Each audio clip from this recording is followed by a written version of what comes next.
Yaxshilik qilsang oxirigacha qil deyishadi. Shu uchun men bugun ham yog'li, ham quruq yuzlarga penka tanlab beraman. Birinchi bo'lib men yog'lidan boshlayman. Agar ko'rishingiz yog'li bo'lsa, davolovchi liniyadan foydalansangiz bo'ladi. Ya'ni poralaringizni qisqartirib beradigan liniyadan. Bu birinchi CeraVe hisoblanadi.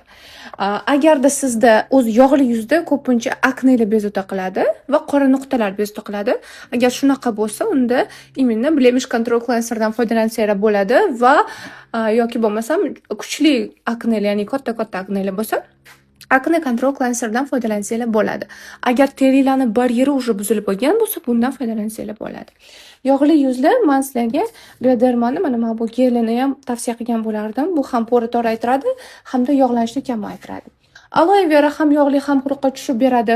Bundan tashqari, aloe mana bu liniyasi ham juda ham zo'r chiqqan va yog'li yuzlarni boya aytib o'tdim. Aknega juda ham ko'p moyilligi bo'ladidir.